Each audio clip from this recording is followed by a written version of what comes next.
Welcome back दोस्तों। जैसा कि मैंने आपको कहा था मैं आपके लिए सेकंड वीडियो लेके आऊंगा। मैं आपके लिए सेकंड वीडियो लेके आया हूं इसके ऊपर, फाइनेंशियल स्टेटमेंट के ऊपर। अच्छा, अभी मैंने आपके सामने ना एक चीज लिखी है, मैं आपको दिखाऊंगा। आपको रेशियोस चैप्टर में एक भी फॉर्मूला याद नहीं करना पड़ेगा। इसकी हेल्प से हम बहुत सारे फॉर्मूले डिराइव कर लेंगे। कैश फ्लो स्टेटमेंट में पूरी इसी की हेल्प से आपको बनवाऊंगा। तो प्लीज इस चीज को अच्छे से समझिएगा और अच्छे से याद कर लीजिएगा। ठीक है दोस्तों, स्टार्ट करते हैं। अब मैं आपको पहले इक्विटी एंड लायबिलिटीज को अच्छे से एक्सप्लेन करता हूं। ठीक है दोस्तों, चलिए दोस्तों, जैसे मैं आपके सामने लिख रहा हूं, share holder fund, share capital, reserves and surplus, money received against share warrant. ठीक है दोस्तों, ये वर्टिकल फॉर्म में होता है, हॉरिजॉन्टल फॉर्म में आपको समझाने के लिए लिख रहा हूं। ठीक है ना, और थोड़ी स्पेस की भी कमी है, तो मैं आपको एक बार पहले समझा रहा हूं, फिर मैं आपको लास्ट में इसकी प्रॉपर प्रेजेंटेशन दिखाऊंगा। ठीक है, तो शेयर होल्डर फंड लिख लिए। नॉन करंट, नॉन करंट आते ही मोर देन 12 मंथ, मतलब लॉन्ग टर्म की बात हो रही है। Long term, long term, long term. Current liability, short term की बात हो रही है। Short term, short term. ठीक है ना, याद करने का बहुत इजी तरीका। ठीक है ना दोस्तों, तो अब लॉन्ग टर्म के आगे क्या लिख दूं? Borrowings, long term borrowings. अब शॉर्ट टर्म के आगे भी लिख दूं, शॉर्ट टर्म बोरोइंग्स। बच्चा, long term provisions, short term provisions. ठीक है ना, other long term liabilities, other short term liabilities. ठीक है ना, next, deferred tax liability, deferred tax liability, deferred tax liability. और बच्चा इसमें आ जाएगा वर्ड ट्रेड पेबल्स। क्या आ जाएगा वर्ड? Trade payables. ठीक है, इसके अलावा आप देखेंगे सब कुछ इजी है।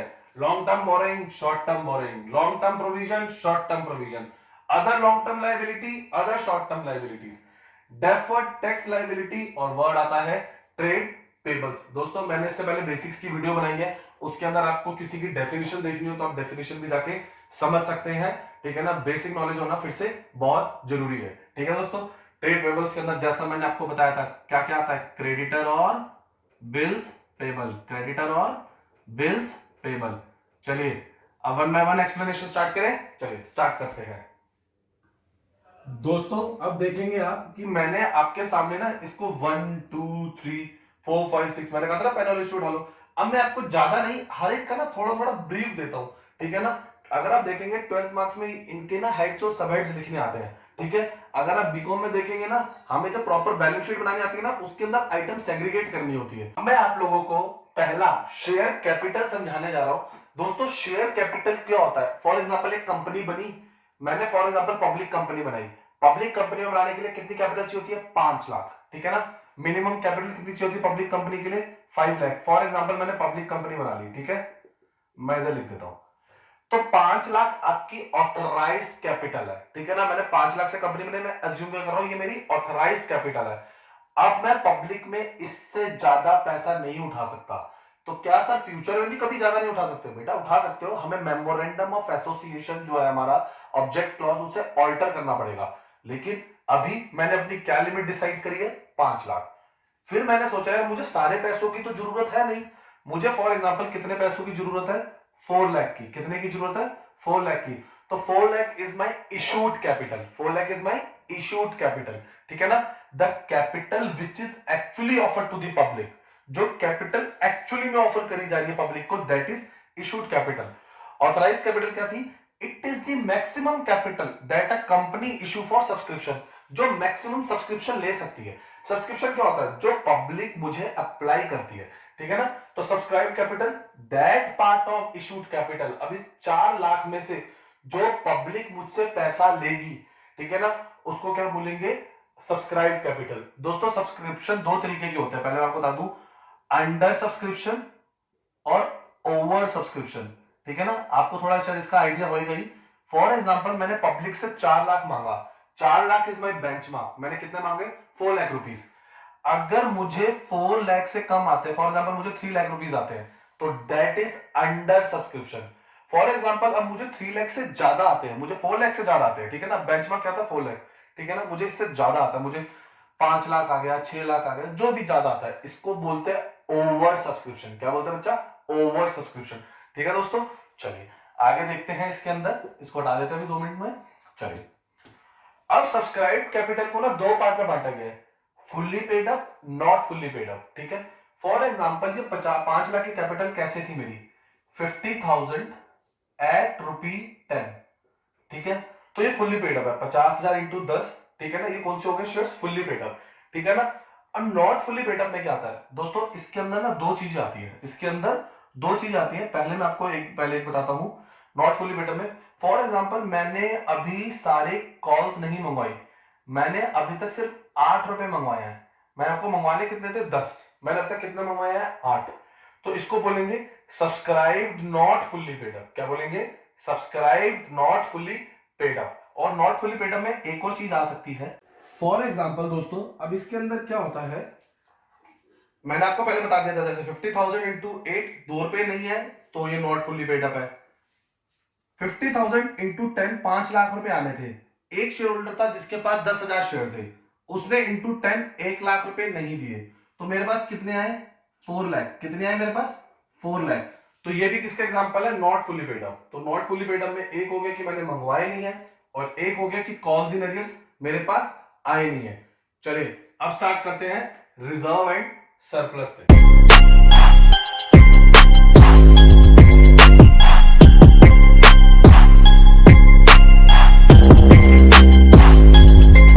दोस्तों देखते हैं रिजर्व्स एंड सरप्लस। अब मैं आपको सेकंड पॉइंट समझाने जा रहा हूं। रिजर्व्स क्या होते हैं, मैंने पैसे कमाए, अब उस पैसे को मैं सेट असाइड कर रहा हूं, कोई पर्पस है उस पर, उसको सेट असाइड करने का, नहीं, कोई पर्पस नहीं है। फ्यूचर में कभी कोई प्रॉब्लम आ गई तो यूज कर लेंगे, नहीं तो पड़ा रहेगा, ठीक है ना। जैसे हम अपने बैंक अकाउंट में पैसे रखते हैं, जरूरी नहीं है वो किसी पर्पस के लिए लिखे जाए, ठीक है ना, कोई स्पेसिफिक पर्पस डिफाइन नहीं है। तो यही तो रिजर्व की डेफिनेशन है। It is the amount which is set aside out of profit, profit से निकाल के अलग से रख लिया, which is not for specific purpose, कोई पर्पस नहीं है उसका, which is not for specific purpose और to meet any specific liability, क्योंकि उसके लिए तो प्रोविजन होएगा। अगर कोई पर्टिकुलर लाइबिलिटी मुझे मीट करनी है तो उसके लिए क्या होता है, प्रोविजन। तो रिजर्व्स क्या है, बस पैसा जमा करके रख लो। अच्छा, अब फिर सरप्लस क्या होता है, फिर profit which is not distributed. Profit सा हमने शेयर होल्डर को बांट दिया, सब कुछ बांट दिया, जो करना था कर दिया, जो लास्ट में प्रॉफिट्स हमारे पास बच जाते हैं which is not distributed as dividend, उसको हम क्या बोलते हैं, सरप्लस, ठीक है दोस्तों।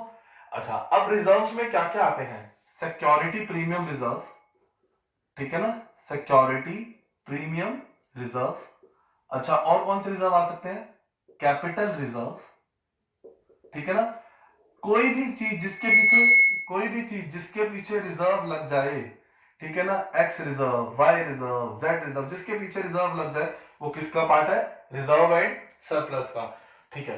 अब इसके अंदर लॉस भी इसी के अंदर आता है, बिल्कुल, ठीक है ना। Reserve loss is also a part of reserve and surplus, ठीक है दोस्तों।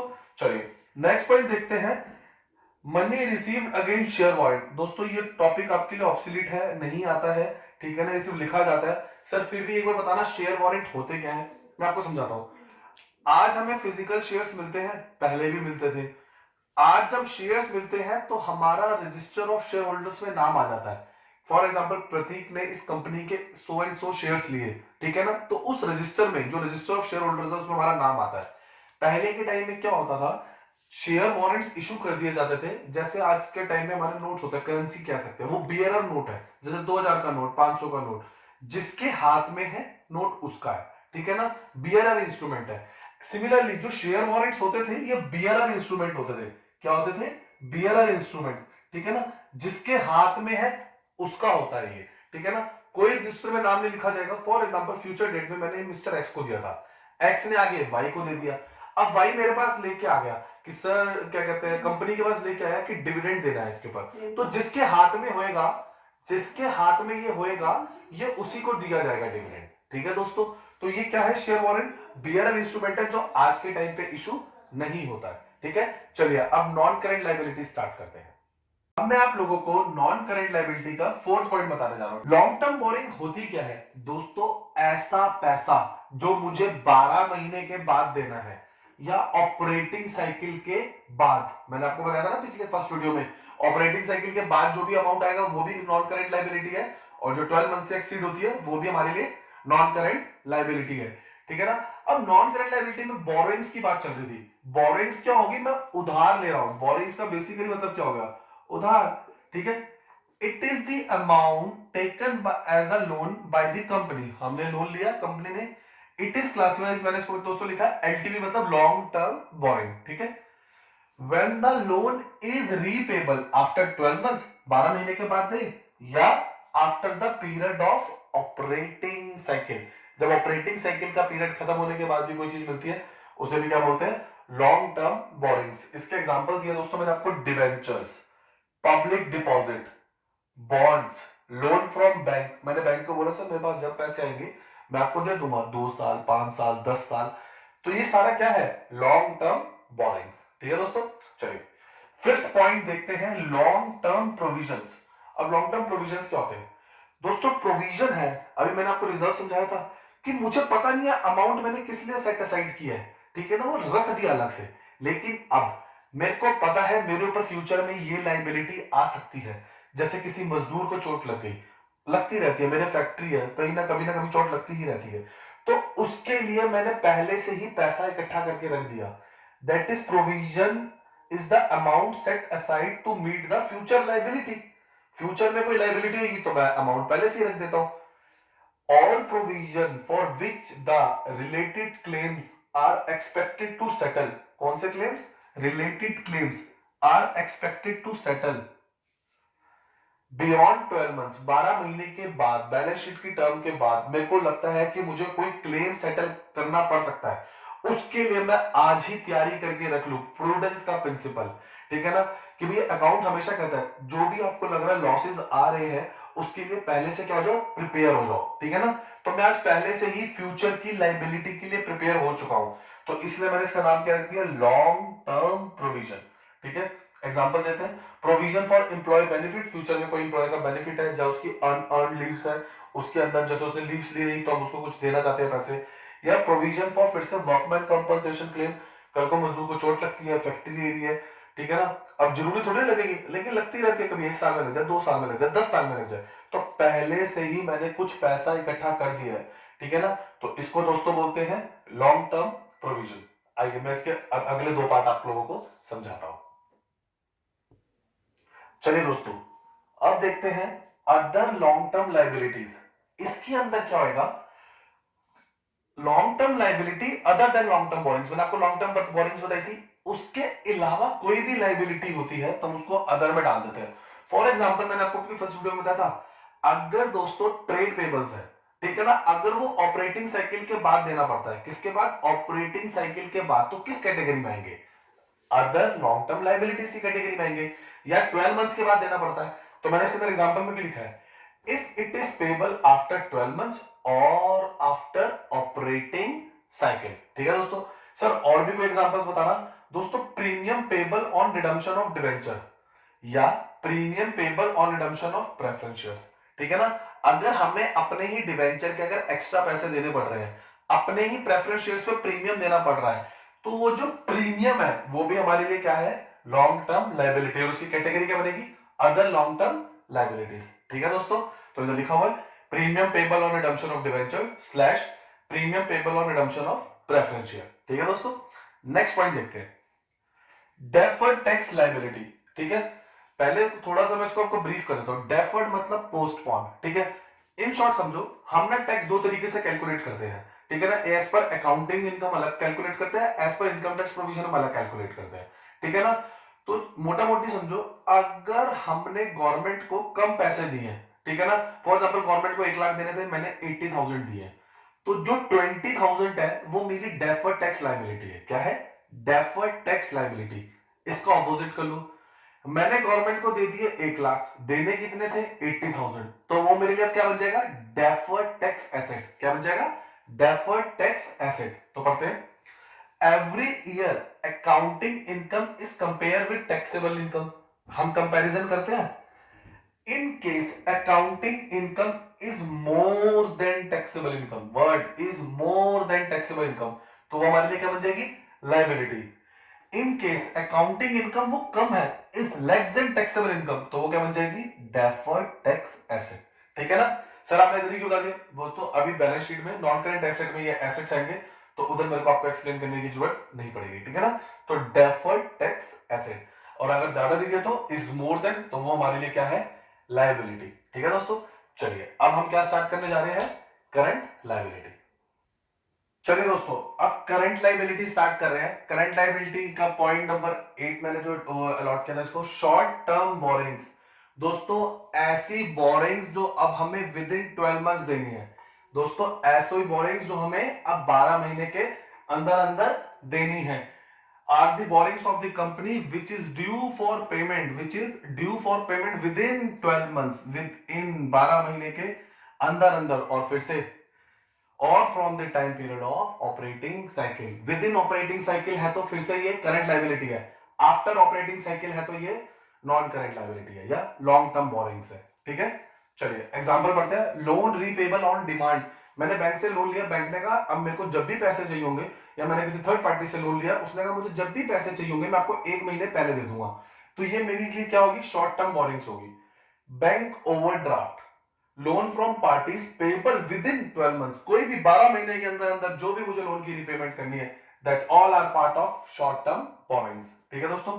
चलिए नेक्स्ट आते हैं शॉर्ट टर्म प्रोविजन। मैंने आपको पीछे बताया था, फिर से वही बोल रहा हूं। प्रोविजन क्या है, इट इज द अमाउंट, पहले से ही पैसे सेट असाइड कर दो, फ्यूचर में कोई लाइबिलिटी आएगी उसके लिए। Amount set aside to meet the future liability, amount set aside to meet the future liability. A provision against which is likely to arise within 12 months, फिर से 12 महीने के अंदर अंदर, कब से, from the date of balance sheet, 12 महीने के अंदर अंदर from the date of balance sheet, और फिर से वही within the period of operating cycle, within the period of operating cycle, अगर उसके विद इन है तो ये क्या बन जाएगा, शॉर्ट टर्म प्रोविजन। एग्जांपल पिछले वाले को कंटिन्यू करता हूं। प्रोविजन फॉर एम्प्लॉय बेनिफिट, अब मुझे पक्का पता है इस एम्प्लॉय ने 8 महीने 6 महीने या 12 महीने से पहले पहले रिटायर हो जाना है, तो provision for employee benefit who retire within 12 months, who retire within 12 months. या मैंने कोई प्रोविजन रखा किसी एक्सपेंसेस के लिए, छोटे मोटे खर्चे के लिए, मुझे पता है अब ये छोटा मोटा 10 15 20 वाला नहीं, मुझे पता है 50,000 की मेरे को ये चीज लेनी है, 2 लाख के मुझे कंप्यूटर चेंज करने पड़ते हैं हर 6 महीने में, तो मैंने अपने खर्चे के लिए पहले से ही प्रोविजन बना लिया, ठीक है ना। अब ये कौन सा प्रोविजन है, शॉर्ट टर्म प्रोविजन। अब नेक्स्ट है दोस्तों अदर शॉर्ट टर्म लाइबिलिटीज, ऐसी लाइबिलिटी जो शॉर्ट टर्म बोरिंग्स नहीं है, मैंने यही लिखा है all current liabilities that are not short term borrowings, ठीक है ना। सर इसका कोई एग्जांपल है, for example long term debt था, मैंने कहा था 18 साल बाद दूंगा, तो ये 18th ईयर है, तो current मैच्योरिटीज of long term date, उनकी मैच्योरिटी पीरियड आ गया, अब मुझे पैसा देना पड़ेगा। अनपेड डिविडेंड, मैंने डिविडेंड बांटा, कुछ शेयर होल्डर्स थे जो अब तक कलेक्ट करने नहीं आए, जैसे सारे शेयर होल्डर कलेक्ट करके ले गए, लेकिन लास्ट के 2 शेयर होल्डर वाई और जेड ने अब तक अपना डिविडेंड नहीं लिया, तो वो कभी भी आके ले सकते हैं, तो दैट इज अनपेड डिविडेंड्स, ठीक है। कोई भी सैलरी रेंट मेरा आउटस्टैंडिंग चल रहा था, तो मैंने उसको किस में डाल दिया, आउटस्टैंडिंग एक्सपेंसेस में। तो दोस्तों ये सारा किसका पार्ट है, other short term liability, short term को हम क्या बोल सकते हैं, करंट लाइबिलिटी, हेडिंग में क्या है, करंट लाइबिलिटी, तो किसका पार्ट है, अदर करंट लाइबिलिटीज, ठीक है। लास्ट पॉइंट देखते हैं अपना इक्विटी एंड लायबिलिटी साइड का, ट्रेड पेबल्स, ठीक है ना। मैंने आपको डेफिनेशंस वाले उसमें बताया था अपने बेसिक्स के कॉन्सेप्ट में, कोई भी अमाउंट जो कि मुझे देना हो अपने ऑर्डिनरी कोर्स ऑफ बिजनेस में, मैंने पेन का बिजनेस करता हूं तो पेन परचेज किया, तो जो पेन है ये मैंने जो परचेज किया है क्रेडिटर ने दिया, ठीक है ना, तो अब मुझे उसका पैसा मुझे लौटाना है, ठीक है ना, तो दीज आर कॉल्ड क्रेडिटर्स, और बिल्स पेबल्स में आपको बता ही चुका हूं। तो जो पैसा मैंने ऑर्डिनरी कोर्स ऑफ बिजनेस में देना है उसको क्या बोलते हैं, ट्रेड पेबल्स, तो ये भी किसका पार्ट है, करंट लायबिलिटीज का, ठीक है दोस्तों। अब दोस्तों यहां पर हमारा ये इक्विटी एंड लायबिलिटीज का टॉपिक खत्म होता है। अब जो मैं अपनी नेक्स्ट वीडियो दिखाऊंगा आपको, उसके अंदर मैंने एसेट्स को ही ऐसे एक्सप्लेन किया है, ठीक है ना। आपके लिए ये बहुत बेनिफिशियल है, एक एक चीज की डेप्थ समझिए और आइटम समझिए। 12th में फिर से ये इसके मेजर हेड और सब हेड्स आते हैं, बीकॉम ऑनर्स और बीकॉम में बेसिकली जो प्रोग्रामिंग है सीबीसीएस वाला है उनके अंदर इसके बारे में आता है, पहले आप इसको पढ़ना होता है, फिर हमें फाइनेंशियल स्टेटमेंट की बैलेंस शीट बनानी होती है, तो उसके अंदर भी आइटम्स आपको सेग्रीगेट करनी होती है। तो अगर आपको हर डेफिनेशन की नॉलेज होगी तभी तो हम एक्सप्लेन करेंगे। लेकिन दोस्तों इसको खत्म करने से पहले मैं एक बार आपको बैलेंस शीट दिखाना चाहता हूं, ठीक है ना। मैं अपनी नेक्स्ट वीडियो में तो एक्सप्लेन करूंगा ही, अब मैं एक बार इसको कंसाइज कर रहा हूं सारे इक्विटी एंड लायबिलिटीज को, बैलेंस शीट की प्रेजेंटेशन देखते हैं दोस्तों। सबसे पहले ऊपर हम नेम ऑफ द कंपनी लिखेंगे और बैलेंस शीट लिखेंगे। Again name of the company और बैलेंस शीट एज एट, कब की बना रहे हैं, ठीक है ना। तो ये देखते हैं इक्विटी एंड लाइबिलिटीज, तीन major head, share capital, reserve and surplus और money received against share warrant, ठीक है। नॉन करेंट लाइबिलिटी भी आपको एक्सप्लेन किया था। Long term borrowings, long term provision, other long term liabilities और डेफर्ड टैक्स लाइबिलिटी। दोस्तों ये आपके काम का नहीं है, बेशक आप इसे पेपर में छोड़ भी सकते हैं, ये आपका काम का नहीं है, आप इसे पेपर में छोड़ भी सकते हैं, ठीक है ना। Money pending against share allotment मैंने वो नहीं लिखा है, आपके काम का नहीं है, ठीक है।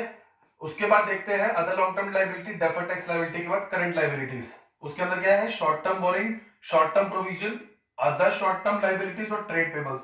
ट्रेड पेबल्स में आपको बताइए दो चीजें, क्रेडिटर्स और क्या था, बिल्स पेबल। मैंने आपको एक्सप्लेन कर दिया है, मेरे पास जगह नहीं है इसलिए मैंने इसको ऐसे लिखा है, नहीं तो ये पूरा हॉरिजॉन्टल फॉर्म में होता है, ठीक है ना। इसके बाद ही इसको नीचे लिखना होता है, ठीक है दोस्तों।